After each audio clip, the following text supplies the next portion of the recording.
कांग्रेस या कोई दल क्या कह रहा है, इंडिया गठबंधन,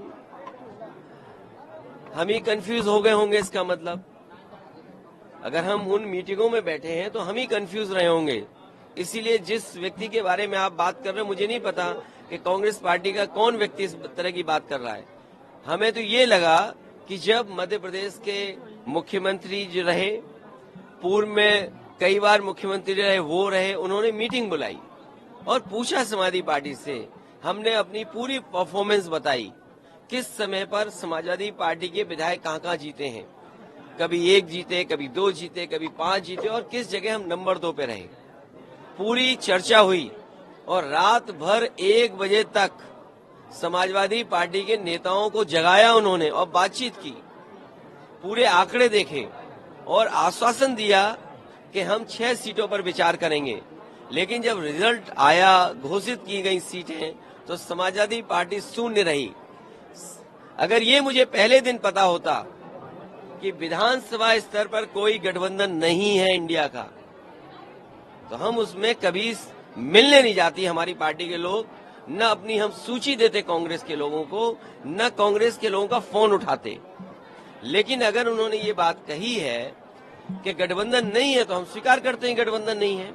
और गठबंधन अगर केवल उत्तर प्रदेश में केंद्र के लिए होगा तो उस समय विचार किया जाएगा, और जैसा व्यवहार होगा समाजवादी पार्टी के साथ, वैसा ही व्यवहार उनको देखने को मिलेगा यहाँ पर। सर, उन्होंने कहा कि हमने घोषी में समर्थन किया और ऐसा रहा। किस नेता के बारे में बात कर रहे हो आप? ये कांग्रेस के कौन नेता है? उनके प्रदेश अध्यक्ष कह रहे हैं। देखिए, प्रदेश अध्यक्ष की कोई हैसियत नहीं है, न वो पटना की मीटिंग में थे, न वो जाकर के मुंबई की मीटिंग में थे। इंडिया के बारे में क्या जानते हैं वो गठबंधन के बारे में?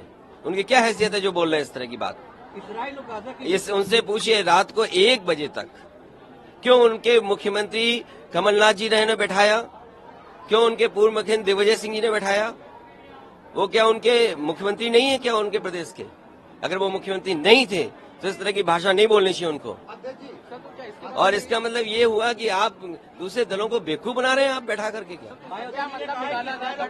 गठबंधन का क्या मतलब? ये बीजेपी से मिले हुए लोग हैं, ये कांग्रेस के लोग बीजेपी से मिले हुए लोग हैं। तो आगे की अभी क्या रणनीति? ये जो बीजेपी से मिले हुए, देखिए, अगर मुझे पता होता कि गठबंधन प्रदेश स्तर पे नहीं है तो मैं समाजवादी पार्टी के नेताओं को दिग्विजय सिंह जी के पास नहीं भेजता। अगर मुझे ये पता होता कि समाजवादी पार्टी को प्रदेश स्तर पे गठबंधन नहीं कर रहे हैं, मैं कमलनाथ जी के पास अपनी पार्टी के लोगों को नहीं भेजता। और मुझे ये भरोसा होता कि कांग्रेस पार्टी के लोग धोखा देंगे तो मैं उनकी बात पे भरोसा नहीं करता।